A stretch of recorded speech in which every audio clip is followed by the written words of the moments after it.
It's Onorato and Miller. It's week 13 of the NFL season. It's Aaron Rodgers back on the practice field. They've played more weeks of games in the regular season than Aaron Rodgers has missed.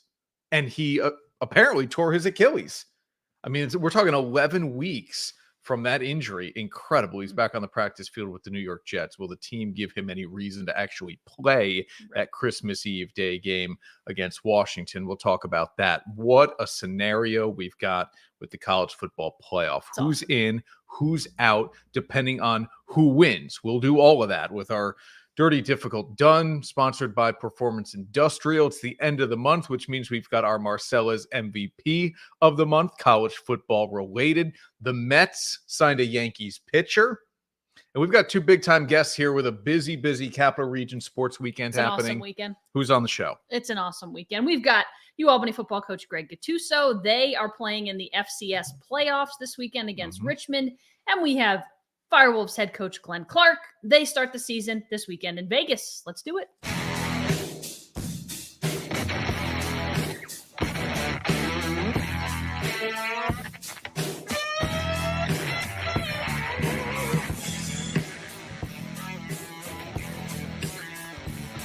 This is Onorato and Miller, sponsored by Albany House.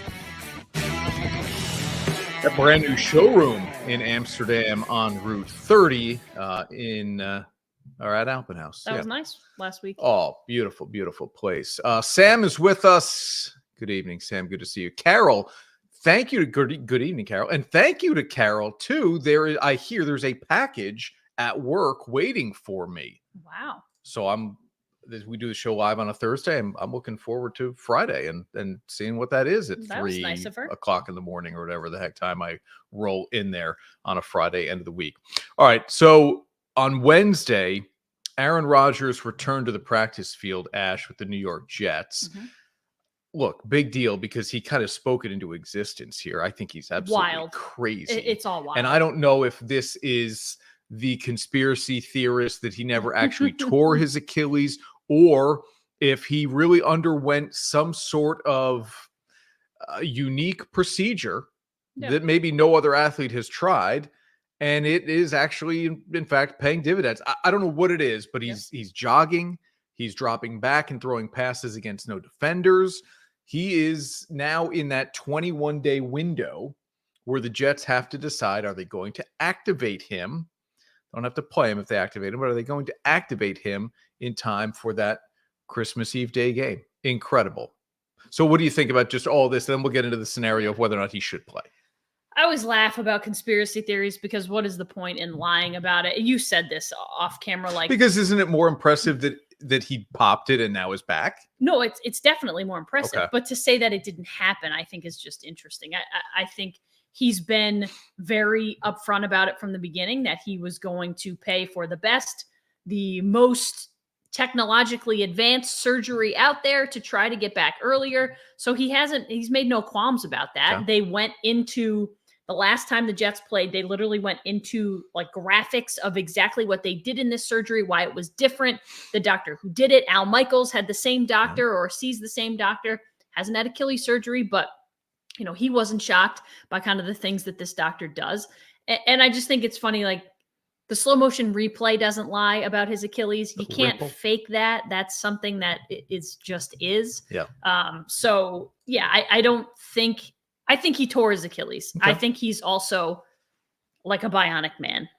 The guy, even just the ability to just drop back, like he's not going to get hit by anybody anytime soon, but it's unbelievable. Between the live broadcast, which we're doing right now on Facebook, YouTube, and X, and the airing of it on TV over the weekend, Rodgers will turn 40 years old. The Jets are 4-7. They've lost 4 in a row. You see the schedule on your screen. Will this team? Rodgers has said, "Hey, I intend to play this year, but the team needs to stay in playoff contention." Will the team do that? 2 home games here, Atlanta and Houston, before they have to go to Miami. They could beat Atlanta. I don't think they'll beat Houston. Okay. I don't think they'll beat Miami. 5-9, they're done. AFC is Could too beat difficult. Washington. But Washington, if Rodgers is going to play, he has to play by that game. Yeah, I just don't think it's going to happen. I don't think they can give him enough reason to, nor do I think he should if it isn't like almost a sure thing. Like if they need him to get there, it seems too crazy. Listen, Adam, I've said enough flowery things about Aaron Rodgers over the years that he should want to do this podcast. Well, listen, Pat McAfee pays him $1 million. We per show, unfortunately, not per show, right? I think for the season, maybe for the season. Yeah. We unfortunately do not have a budget like that. No. If you could help us come up with it, we'll certainly be happy to ask his agent. But he's a very expensive get. Yeah, no doubt. We need free. Yeah. Our guests today were free. I give him $100. We need free. Yeah, right. I don't want to pay Rodgers and not pay Gattuso or Clark. Right. That's a bad look. It's a bad look. It would make sense, but it's still a bad look. Quickly here, Von Miller, do the show live on a Thursday. There's a warrant out for his arrest. He will face charges for allegedly assaulting a pregnant woman. Now, if you read through the article, the affidavit that's there, this allegedly is a woman that he has been dating for 7 years. She is allegedly 6 months pregnant. He allegedly knows that. She showed police text messages about an upcoming doctor's appointment, exchanging, the due date, talking about that. And so what happened was the Bills are on a bye week. Miller went home. They're in Dallas and got into an argument with this woman in an apartment. She tried to close herself off into an office in that apartment. He stormed in. She tried to get away. He allegedly threw her on the couch, pulled her hair, knocked her down. And then the most disturbing part, of course, is that there is a report that he put his hands got on top of neck. her and started to choke her. Yeah. So there's a lot in there without any of it having really been investigated yet to this point. We are just pointing out the fact that Von Miller is going to face some charges here. That's not good for him. It's not good for the Bills. It's not a good look. Listen, we've said it's all alleged. Yep. And that's part of our job to do, and part of, that's part of the process that you have to go through. But you know what happens when these accusations come down the pipe. People make assumptions and they think things about you, maybe for good reason, maybe not. But when you're talking about assaulting a pregnant woman, you're not going to win a lot of favor in the public eye. No, and I'm not making light of this, but one of my early thoughts was these bye weeks are a problem for players. They just can't. They can't help but get into trouble, and that's not trouble. Like that's right. more than Correct. trouble. Yeah. It's not. And Sam says it. Look, the Bills are 6-6. I said it to a friend of ours who's a huge Bills fan. If they lose that game in Philly, the season's done. I still believe that. So the AFC is just too difficult. I mean, I can't believe we're talking about a 4-7 Jets team maybe not being out of it just yet. All right, one question here before we go to our commercial break, and then we'll get into the college football discussion. Why aren't you two in Saratoga meeting with Santa? We could have done the pod from Santa's cottage. We're here. That's a thought. Santa's cottage may not have Wi-Fi on Broadway. Are you saying Santa doesn't have Wi-Fi? Not on Broadway. All right. In the North Pole, Wi-Fi galore. Okay. Maybe not in the temporary on Broadway. Back in 30 seconds. The temperatures are dropping, which means the holidays are right around the corner. 'Tis the season at Albany Ski Shop, where you'll receive up to 50% off top ski and snowboard brands like K2, Vocal, Nordica, and LipTech. And check out our selection of footwear from Muck and UGG, as well as casual and hiking apparel from Patagonia and the North Face. We also have the latest in winter fashion from Fly Low, Marmot, Obermeyer, and Helly Hansen. And an Alpen House gift card is the perfect gift for the adventure on your list. Alpen House in Amsterdam and Clifton Park.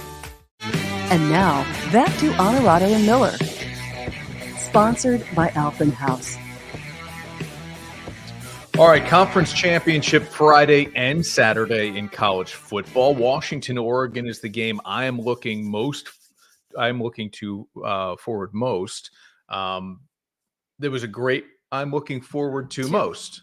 Is that what I said? I think you said to forward most, but I'm not really sure. I'm looking forward to most. It was a great game the first time around in the regular season. Awesome. Washington won by a field goal late in that game. It was a long field goal by the Huskies. And so now you get the rematch, and shockingly, the spread it feels all out of whack, but it's indicative of how Oregon is playing. Then you get the SEC championship game with Alabama and Georgia. There are a lot of scenarios that we will play out here, who we believe should get in, will get in, dependent on who ends up winning. But it all starts here with this.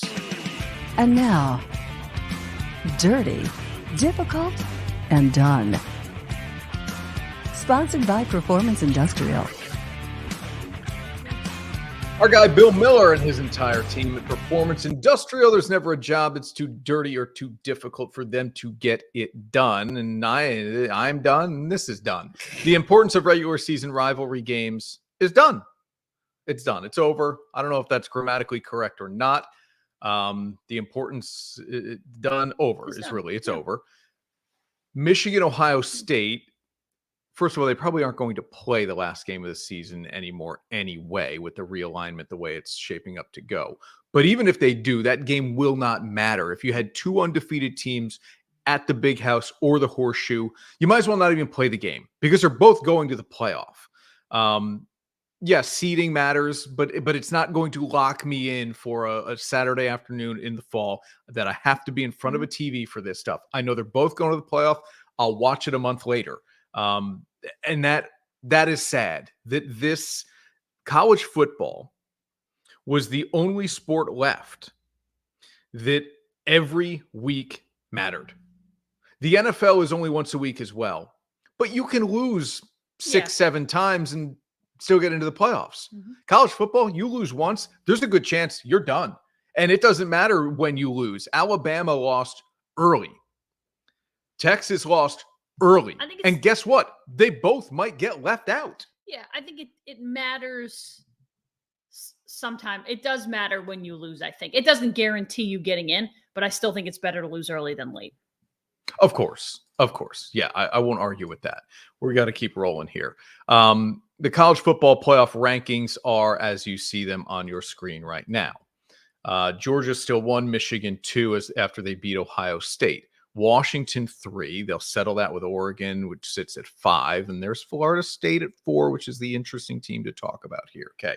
Ohio State is lurking. Notice the committee did not drop after the Buckeyes just lost a game.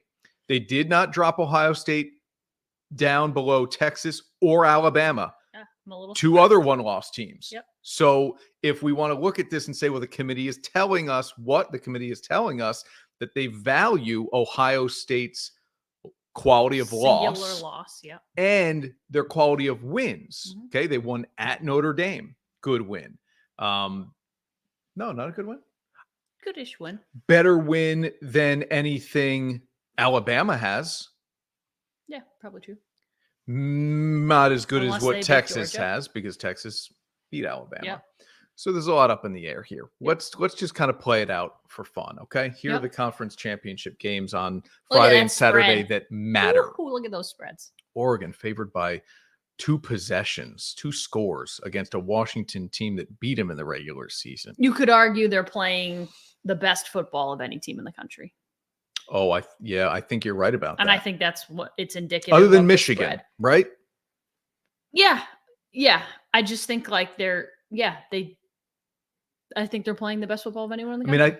Alabama, and we said this a few weeks ago because it was prisoner of the moment. Alabama felt like it was playing the best football, but they weren't beating anybody. No, and they're playing really good football. Then they needed a miracle at Auburn. They're playing good football. Who has Oregon beaten that you say that's an impressive win?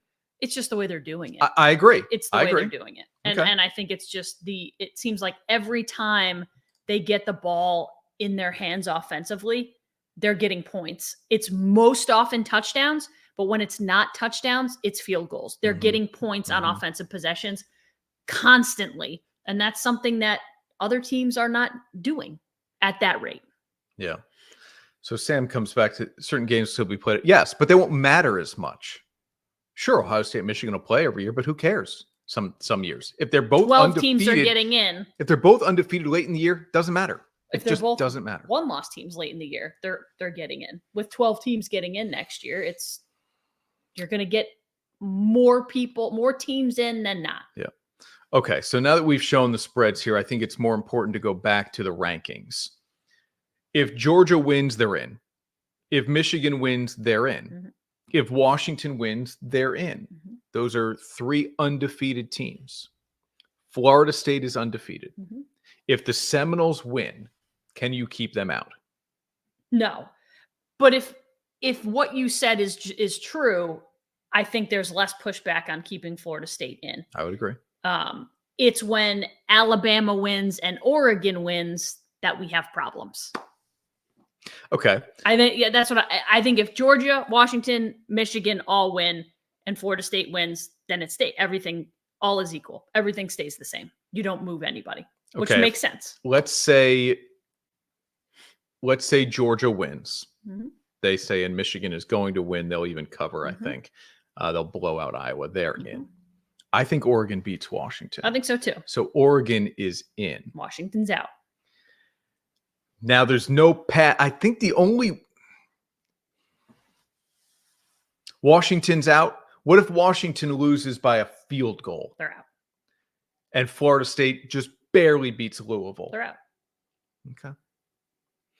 Ohio State's idle. So the only way this is where I have the issue though, is I understand you think that by dropping them only to 6, it's saying something about what they think about Ohio State. But Ohio State being idle is going to hurt them because now Texas and Alabama. It didn't last year. I know, but now Texas and Alabama both have a chance for quality wins. Alabama's would be more than quality. Texas's would be, okay, they win a conference championship.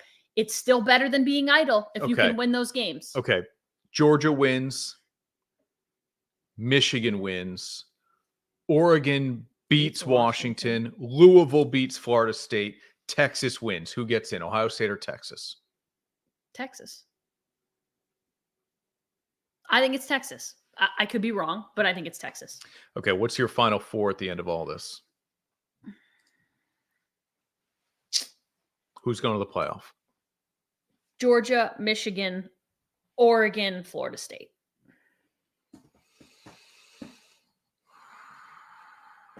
Yeah, I have a hard time. It's not that I believe Alabama can't win. Georgia's going to win that game. I would not be shocked if Alabama wins, but I think Georgia will win. So it will keep the Alabama pressure crowd, off. But yes, I think Oregon wins. The Pac-12 champ goes. I think Florida State gets it done against Louisville. And maybe they don't. But if they do, you can't keep them out. I'm going to say Georgia, Michigan, Oregon, Texas. I think Louisville beats Florida State. And Texas wins to move past Ohio State. Texas wins, and Texas wins convincingly. The number's 14.5. Over I think the Longhorns cover that without too much of a problem. Yeah.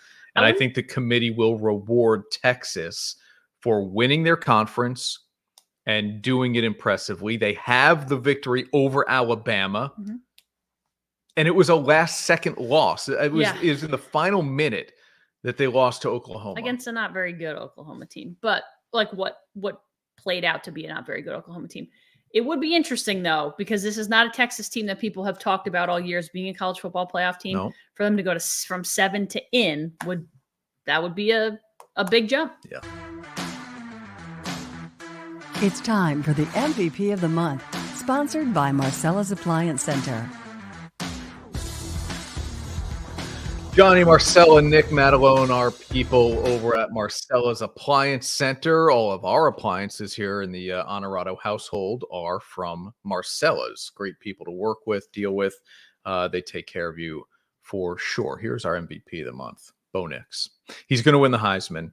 A lot of talk out there for Jaden Daniels, but I think look at those numbers. When Bo Nix, Daniels has thrown for almost as many yards. He's thrown for more touchdowns. More picks. Got to be more picks. I think he only has 4 interceptions. I mean, yes, it's more, but I think he's 40-4, and this is 37-2. Yeah, both are good.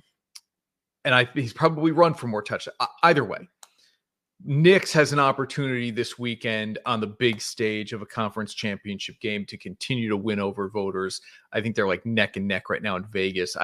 Bo Nix, I think, wins the Heisman team ultimately. And he has led Oregon back into the college football playoff conversation here. I said to you, who are they beating? You said, I don't care. It's how they're beating these teams. And it all starts, of course, with the quarterback, Bo Nix. You got a problem with this one? No, not at all. Yeah. I love it.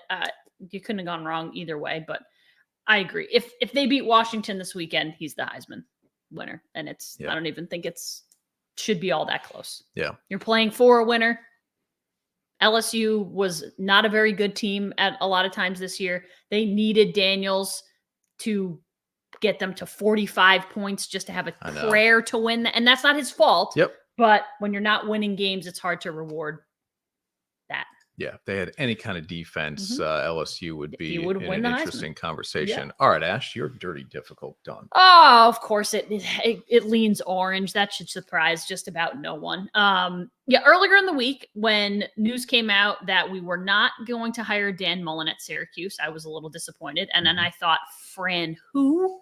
And I'm sure I wasn't the only one who thought Fran who. No. Fran Brown. He is the Georgia defensive backs coach. Again, but you're getting a coach from a national championship program who is listed as the #1 recruiter in the country, which a little bit easier when you are coaching at a place like Georgia. He's only been there for 2 years, so he inherited some good stuff, but also has done a good job recruiting. Now has the difficult job of turning around my alma mater's football program in Syracuse. He's a Jersey guy. Love that. He has connections. He is obviously a good recruiter, but can you recruit to Central New York to play in a dome? People have not done it successfully. Dino wasn't able to do it successfully, and Dino wasn't bad, but he wasn't recruiting talent that's going to win you games in a serious manner. We said it feels like they're 6-5 every year. They start 5-0. And then they basically end up 6-5. Then they go to the Pinstripe Bowl. Yep, and they play the Pinstripe Bowl against Minnesota or Kansas State or whoever else. So I like the hire because I like the idea of picking a guy who is a recruiter. That's important. He seems like he's young, energetic, someone that guys will like to play for. It's a tall task for anyone. Yeah.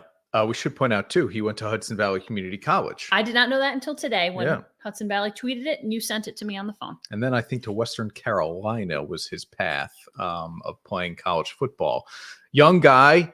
I think the most important thing for him is going to be strength at the coordinator positions. You better have a guy at the OC and DC positions or something of an associate head coach who he can really lean on in-game. This guy has 0 in-game head coaching experience, right? I mean, especially at this level.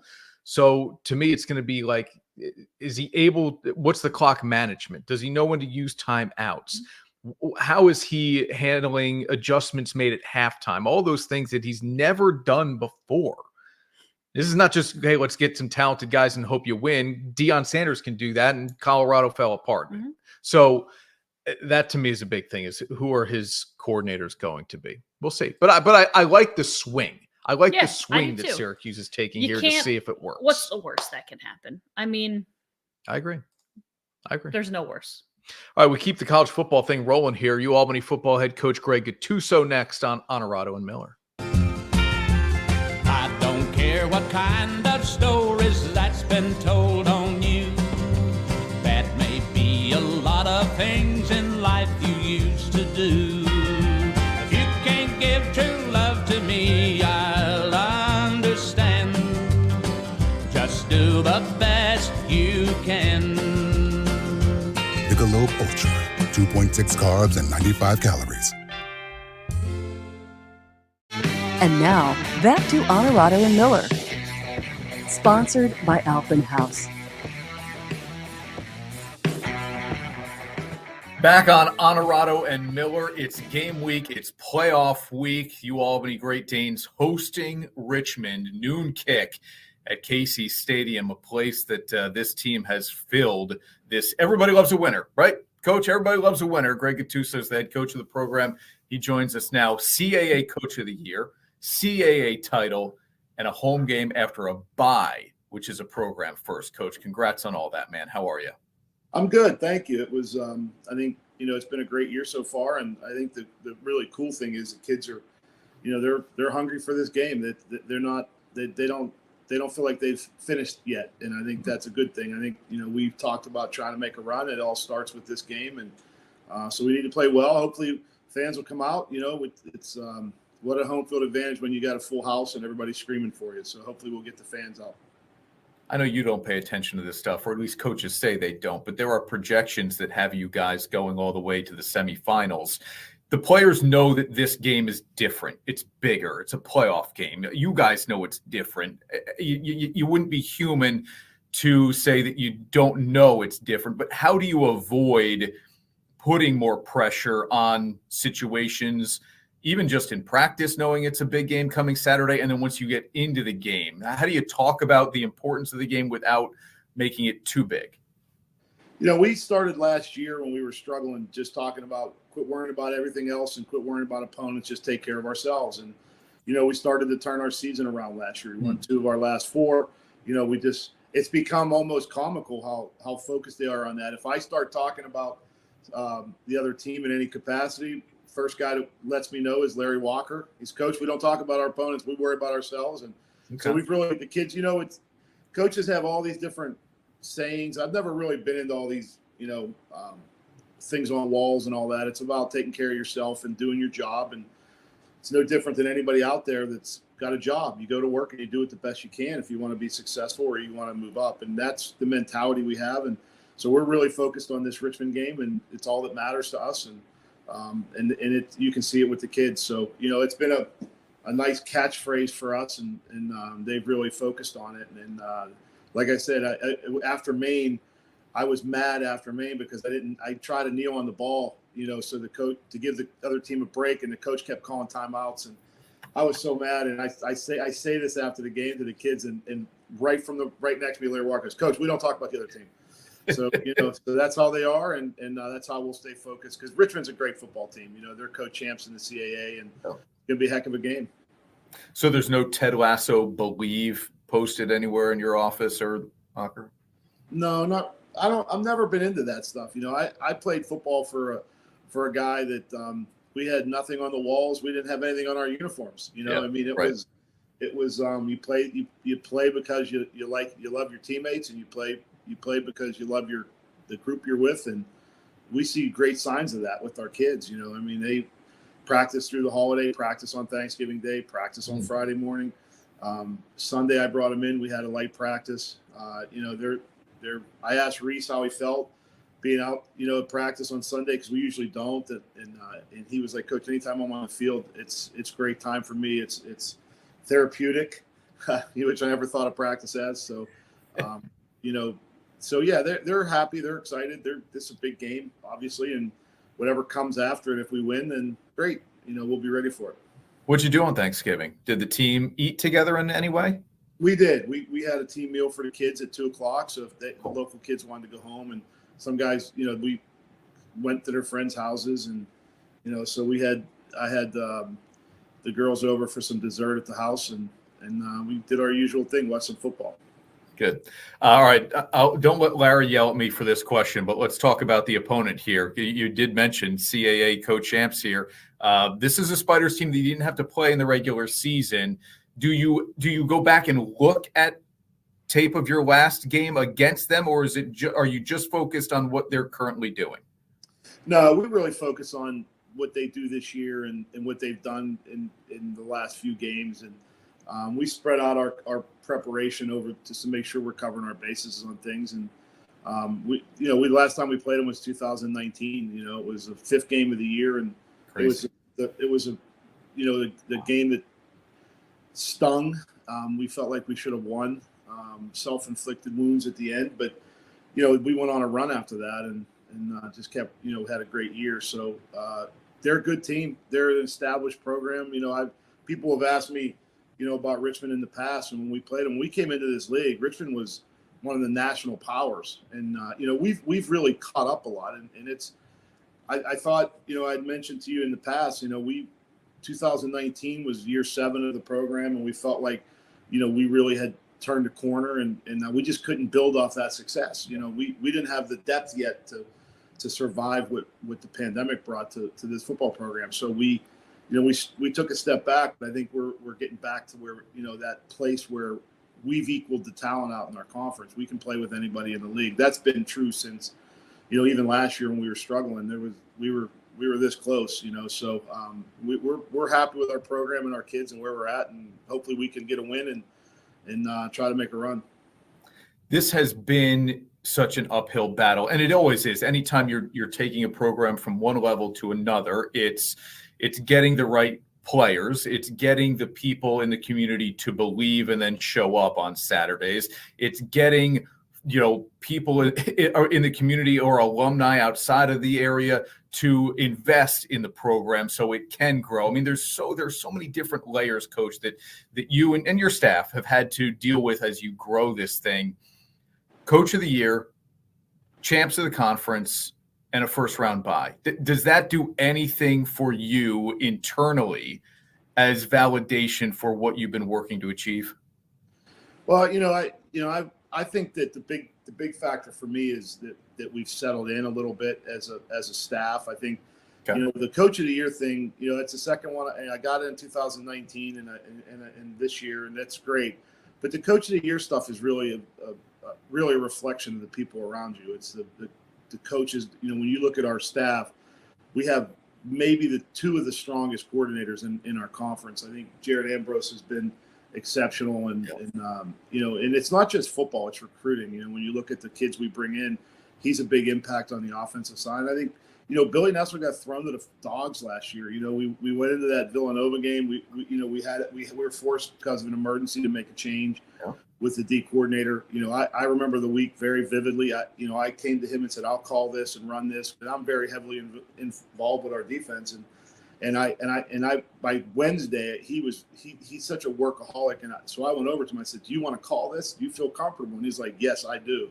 He didn't take one step back, and he went out there at that Villanova game and called a hell of a game. Was our best defensive play up to that point, and he really hasn't slacked off one inch right now. He's done a great job. So those guys set the tone for our offense and defense, and they're doing a great job. Coach Bernard's done a great job with our special teams. We're much improved in those areas, and from the 90% of our special teams. So it's you have good people around you, and I think that's what we have. And it's a good family culture here right now. And you've got the defensive player of the year, you've got the offensive rookie of the year. But the defense is the difference this year, right, Coach? I mean, you guys could score with a lot of teams last year. The defense is now giving you guys short fields. It's obviously keeping the opponents out of the end zone. It just that to me feels like it's different, but you're on the sideline. Yeah, the defense is much improved. There's no question. I think they're very confident right now. Dylan, the thing that's interesting about Dylan Kelly and the 2 major awards that we have them involved in nationally, and also in the CAA, they're both walk-ons that came here, Wild. That earned their way in. You just don't see that for national awards that a guy, 2 of them from one team. So I think that's part of what I was talking about with the staff. We value walk-ons. We go out and recruit them. We treat them. You can't find a division here between a walk-on and a scholarship player. I've never believed in that. There's not a separate locker room. They don't have to wear, certain hats. They don't, but that is not I think in today's world it's changed. But, when I came up, there was a massive division. And I think I just never liked it. Even when I played, I never understood it. A kid that's walking on is doing exactly what everyone else is doing. And we've had great success with walk-ons. Yes. Look at all the good players, all conference players that walked on. So, I'm proud of those 2 for that. But they've been great players as well. I think Glens Falls should be fired up about, Griff, because he represents their area in such a positive way. He plays hurt. You got to drag him off the field, if he's hurt. So yeah, those guys have been good. It's nice when you're winning and you're getting national recognition. And I think, that's all nice, but again, we're not real caught up in it. I think it's important that we stay focused on ourselves and practice well, so we get ready to try to beat a really tough Richmond team. Saturday's the day, man. We couldn't be happier for you and the program overall. And like you said, the guys are not thinking about one game here. They're thinking about the stretch that you could certainly go on. Pack a bag for me wherever we're going next, however this thing plays out. All right. Well, we're going to Casey Stadium next, so hopefully you can come down there because we're not worried. We're really. This is a good football team, and it's going to be a really good game. If you like college football, I don't know how you don't want to come to this one. Weather's supposed to be good. We're blessed to be playing in the game.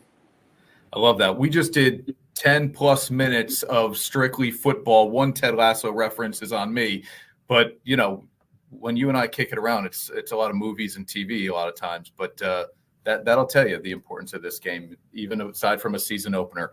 Coach, thank you, man. Good luck, buddy. Thanks, Chris. I appreciate it. At Marcella's Appliance Center, our commitment is to you, providing essential appliances that families depend on for cooking, refrigeration, cleaning, and sanitation, plus appliance repair. You can have peace of mind that Marcella's is here for you today and every day, like we have been since 1957, helping you make the right choice with trusted brands like Whirlpool, Maytag, KitchenAid, and many more. Shop Marcella's Appliance Center in-store, online, or by phone. We're here for you. You've heard of unsung heroes. The men and women of Nyscoba are the unseen heroes. For the past year, you've learned about our many charitable endeavors. Now it is my privilege to share with you the work performed by our members, the 20,000 state correction and law enforcement officers shielded from view. They work in difficult and dangerous conditions and are an extension of the police who protect our neighborhoods. Nyscoba honors New York's police and firefighters and salutes its own members who help deliver a peaceful night's sleep. And now, back to Onorato and Miller. Sponsored by Albany House. Back on Onorato and Miller. All right. Always good to talk with Coach Gattuso here on the show. Big weekend for that football team, but not the only team on campus. I mean, campus is going to be popping. Mm-hmm. You've got football game at noon. They had to push the Albany Cup for the women back. Yep. From, I think, 3 to 5 in order to probably clear up parking, number 1, and just facilities and people to work games, number 2. So Albany Cup game in the brand new Broadview Center at 5 o'clock. That looks nice. And then the men play after that, doubleheader. Men play 8:45. It is God bless the people at UAlbany on this weekend. They are going to be Taylor and John Riley, Casey May putting in long hours on Saturday for a great reason. Parking attendants standing out in the cold. Oh, no, thank you. All for a great reason. Albany FireWolves have a more, football loves an environment like Casey Stadium. It'll be raucous, I'm sure, and it'll be cold. But when you can go to Vegas, that's not so bad either. Albany FireWolves open the NLL season this weekend. It's a Friday night game at Vegas. We'll have the game for you on my 4, 10 o'clock face-off Eastern. Again, you can watch that game on my 4. We are talking with the head coach, Glenn Clark, right here on the show. Teams, athletes, organizations. We're transforming the custom apparel industry through products and purpose.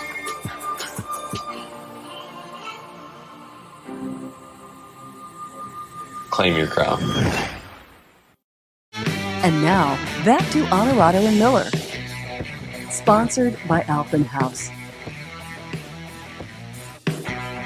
Welcome back to Onorato and Miller. It is a big week in the capital region. We've got UAlbany football playing a playoff game. Yep. We've got the Albany Cup women's game. We've got the Albany FireWolves making their season debut. Not here, but in Vegas. But that means we have the head coach on, Coach Clark. I think we've had you on more than once, maybe since last season. Which, by the way, quickly, guys, last time we talked to Clarky, he was in Las Vegas. Oh, yeah. That's right. Were you in Vegas? I believe I was, yeah, because I had taken my 2 older boys there for they're both September babies, and my oldest guy, Taggart, is we were there for his actual birthday. So we were hanging out there. I think you're right, Chris. I think we were. I was in Vegas. I think I did it from the hotel in Vegas last time. That's right. I thought maybe it was draft, which was Toronto, I know. But yeah, Chris has a better memory than I do. Yeah, no, I think that's right, actually, yeah. Our interview saved you money at the tables. That's right. I got away from them, and I just kind of did my own thing and steered clear of the vices. Well, back to Vegas, Clarky. How do we feel? And we talked about this off camera. A lot of changes for a lot of teams, and your team is no different. But I think maybe the biggest thing that we talk about is you get younger, you get faster. And you guys did that in a hurry with a plethora of draft picks and just making moves to bring guys in. So this team might look different, but I have to imagine you hope that means improvement.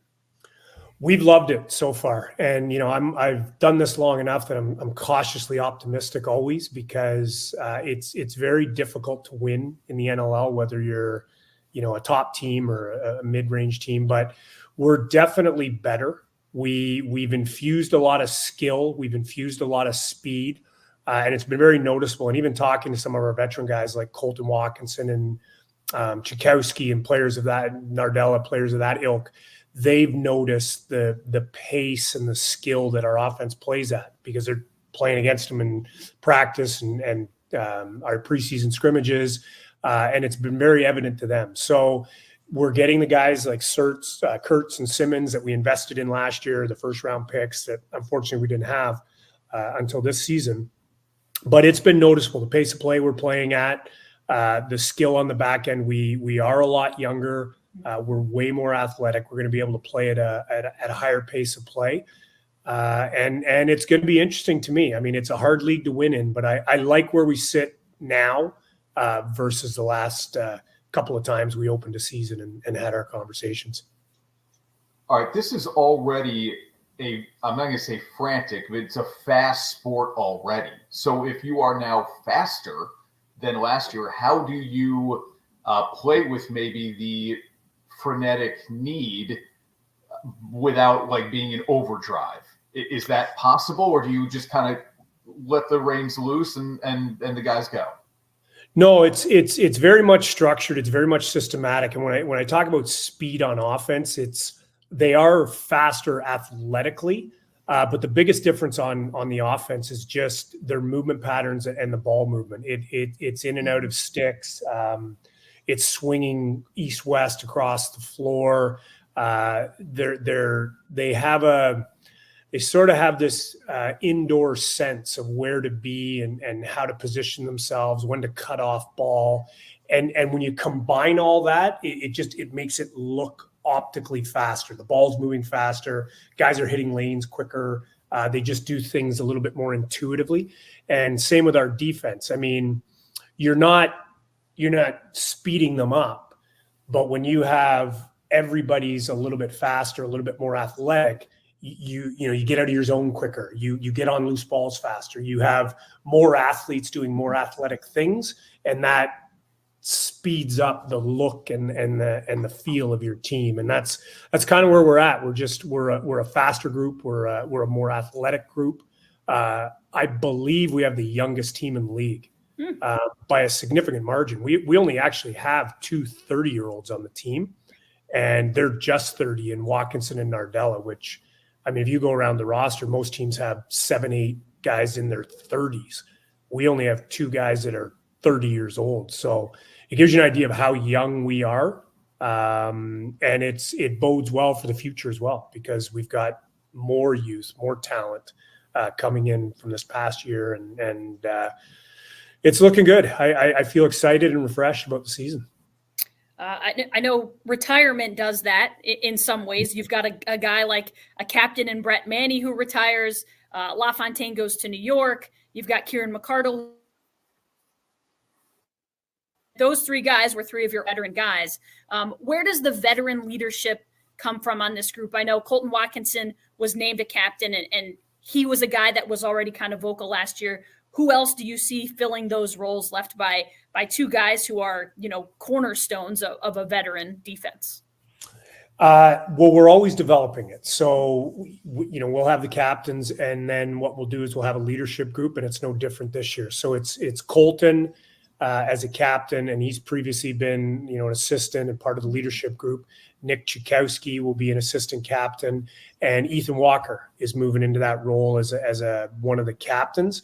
And then in our leadership group, we have Doug Jameson, Jackson Nishimura, and Joe Nardella. So we've kind of always got this developmental model of leadership, and I rely on all 6 of those guys throughout the year. And so you're always just kind of refreshing that group, and they're learning from the group in front of them, and they're seeing behind the curtain of what that looks like a little bit more and what it means to be a leader. So we've got Colton, who we've been grooming for a while, Nick, and certainly Ethan Walker. So we've got a good crew there. And what I like about this group is, and it's not a reflection, I'm not indicating anything about the past groups or anything, but very professional, very buttoned up. They're very, timing is important. Conditioning is important. Like, they're very specific in what they want to do, accomplish, and how they want to do it. And I like what that looks like. I love that. Clear attention to detail, and critical when things aren't in line the way they should be. And I haven't been diagnosed with any kind of compulsive disorder, but I am like that. Things are where they belong, that type of thing. So, all right, let's funny. Get to the home opener. Sorry, Chris. I was going to say, one of the things I did say to the 3 of them was, I said, your personalities are kind of in line with mine, a little bit type A, a little bit as you're describing, right? Very kind of buttoned down, structured, purposeful in everything we do. And they very much are a very similar sort of mindset that I have is exactly kind of how you're describing it. It's sort of that structure and that purpose and that, that little bit of type A. I want things done, yesterday. And correctly, yeah. So, and that's, I'm going to divert from where I was going here, but I just want to say the home opener is December 9th. It's the only game you guys are going to play at home in 2023. So everybody get out to MVP Arena on Saturday, December 9th for that home opener to get a chance to see this FireWolves squad before we flip the calendar. But that, Clarky, what you said just kind of leads right into what makes up most successful teams. Is the captain, and then maybe even the best players are a true extension of the coach, right? Like you can just kind of not sit back, but that, okay, when we start this game, things are going to go according to plan because the guys I have out there and I've been trusted with leadership are going to execute the way I want this game to be executed, right? Yeah, and it's interesting too. 5 of the 6 of them essentially are players we drafted. So it does make sense where we're kind of getting to that phase where we drafted Colton, we drafted Nick, we drafted Nish, we drafted Dougie. We didn't draft Nardella, but this is the only team he's played for. We signed him as a free agent coming out of college. So Ethan Walker is the only one that we didn't really draft. We traded for him after his first year, but they really are sort of a culmination of my guys where, and with the shift we've made with getting all these draft picks and all these players in, it really is, we're getting a group of like-minded guys and people that are going to run through this system and hopefully do it for a long time. So it's looked good and felt good so far. And even the feedback from all the players and captains and leaders is it's a refreshing, energized group, and they're pretty excited. Love that. Coach, I know we've talked a lot about 2 specific names who are going to be rookies this year, but you drafted them more than a year ago in Alex Simmons and Ty Kurtz. Are these guys that you've been super impressed with them, I know, in the preseason? Are these guys that are going to wow? Are these points guys? I know in some ways the answer is yes, but what can fans expect from these 2 in particular? Because we've been talking a lot about them, but now we're finally going to get a chance to see them on the field. Yeah, we've been talking about them for a year. Forever. I know. And it's something that hold on, did I lose you there? No, you're good. We got you. Oh, I got you. Okay. It's something that we've been talking about for quite a while. And to answer your question, yes, they are points guys.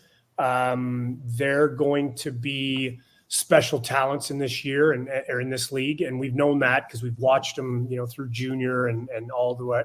Alex Simmons is going to be a true number one in this league.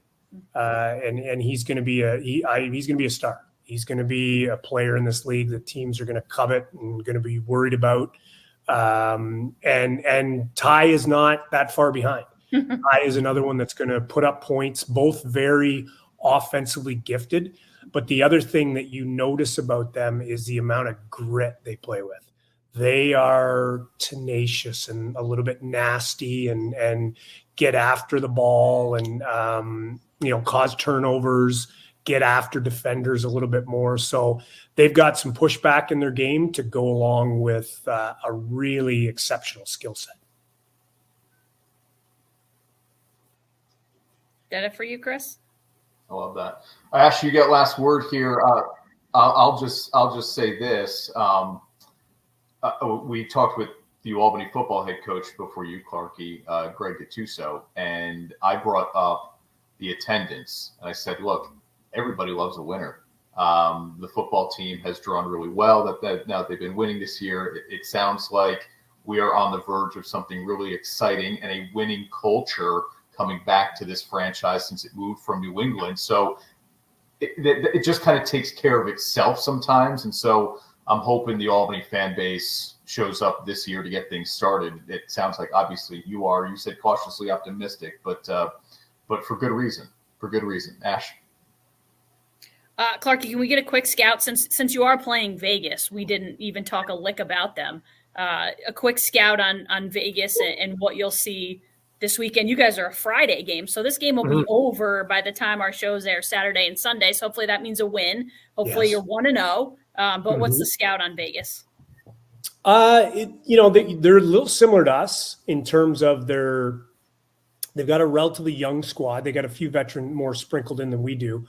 But they're gonna, it's gonna be a clash of similar styles. They're gonna try and play with some pace, pretty aggressive defensively. They like to try and create turnovers and use some of their athletes specifically in those positions. So I think it's going to be very similar strategies, kind of butting heads, and it's like I like to say, it's a battle of attrition, right? Who can do it longer? And that's the challenge for us is to be better, be more consistent, longer throughout the game, and that usually ends up being on the positive side of the ledger. So I think that's kind of the way the blueprint of this game will go. Chris, Clarkey's not the only coach in this situation, but this season will be a little different from him because he's got his older son, Taggart, is a member of the Philadelphia Wings. I'll be on Taggart's game this weekend, Wings Riptide, but I'm excited for the Wings to come to town just to see what that's like for you. Is that going to be weird for you? Or actually, because of the way the league is, they don't come to us this year. No, so we go there December 16th. Well, will that be weird for you? You know what? I don't even know. And so I've been asked this a lot, but I've never coached against him. Okay. So, I coached him, all through his minor lacrosse growing up and even coached him in junior. But I've never been on an opposing bench. So, it is an odd concept because you obviously are going to cheer for your son and you want him to do well.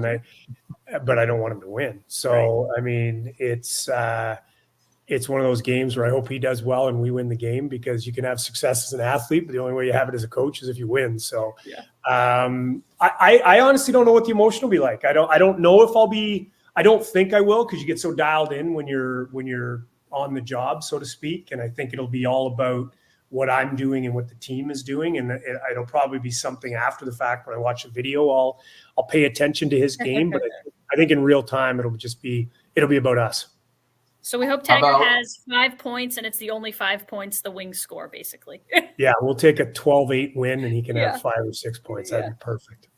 How about an embarrassing story from his childhood that the sideline reporter can share on ESPN2? That'll get better. Oh man, we'll get some old picks. Oh, I can't wait. Yeah, we'll It's going to be some Off other show. sideline reporter, but Give me some time. I'll prep that up. I need to think about something that can be family rated and be a good one for the sideline. you know what? We can debut it here on this show, Chris. The week they go to Philly, we'll get some picks. We'll have Cass hook us up with some embarrassing picks. And Cassie was just going through some scrapbooks the other day. She had a whole bunch of beauty picks. So then yeah, we've got some time. She'll be the one to go to. All right, perfect. The temperatures are dropping, which means the holidays are right around the corner. 'Tis the season at Albany Ski Shop, where you'll receive up to 50% off top ski and snowboard brands like K2, Vocal, Nordica, and LibTech. And check out our selection of footwear from Muck and UGG, as well as casual and hiking apparel from Patagonia and the North Face. We also have the latest in winter fashion from Fly Low, Marmot, Obermeyer, and Helly Hansen. And an Albany House gift card is the perfect gift for the adventure on your list. Albany House in Amsterdam and Clifton Park. And now, back to Onorato and Miller. Sponsored by Albany House. All right, back for one final segment here. Our thanks to Greg Gattuso, Glenn Clark for jumping on the show this week ahead of big games for both of those teams. One a playoff game, one a season opener. So you want to win both of those, obviously. Start the season on the right foot, extend the season the other way. Let's get into our picks. Ash, how did we do last week? Not bad. Both had the Dolphins, Jags for me, Eagles by a half a point, right? Didn't cover. And then we both had the Ravens in the Sunday night game. I was 3-1. You were 2-2. We were both impressively still over 500 this season. Let's go here. A little rapid fire. Broncos, Texans. Yeah. Houston plays really well at home. They did just lose at home last week to Jacksonville. And here comes Denver. I like the Broncos. The defense is really good. Yeah. This team is trending in the right direction. Russell Wilson is playing well. I think they take the show on the road, and the Texans start to look a little more like the team we thought they might be this year. Yeah, I like the Texans. I think they're also trending in the right direction overall. Yeah, they lost last week, but I still like the Texans at home. Niners, Eagles were both on San Francisco here. This number started as a pick-em in a lot of sports books when it first opened. It has moved to 2.5 in San Fran's favor, and I'll give the points. One of the hottest teams in the NFL. And healthy. Chase Young maybe is a big factor on Sunday, and that's the game of the weekend. Browns might start Joe Flacco. I didn't know that when we made the pick. I still like the Rams. Even if it's DTR, I like the Rams. Yeah. It's a better team. Rams are healthy and They're playing getting well. There. Yep. Kyron Williams went off last weekend coming back from injury. So we both like the Rams there 200 yards to give the 4.5 to cover the 4.5. Yeah. Kyron combined 200 yards and 3 touchdowns or whatever the heck he had. Sunday nighter on News Channel 13, Chiefs and Packers. I struggled with this one sitting at my computer for a while. Okay. And then I said, do I think Green Bay is going to win? No. Do I think they're playing well enough and Kansas City isn't playing impressively that they can keep it close at home on a Sunday night? Yes. Okay. So not to win, but to keep it closer than a full touchdown. Yeah, I think the Chiefs win by a touchdown. That's it though, huh? Touchdown? Yeah, or more. But I think they win by a touchdown. Okay. Here are the picks, our 4 games this week. We, in retrospect, we probably should have picked some of the college football playoff games. That would have been fun, yeah. But I didn't think that far ahead. Oh, we can do it later on. So that one's on me. But it's going to be a fun weekend of football. Maybe we'll get to the portal next week. Okay. Bunch of guys in the portal. Didn't even have time to touch it. A lot of guys in the portal. Hope you guys enjoy the weekend. Watch a lot of football. It's supposed to rain in the capital region, so go for it.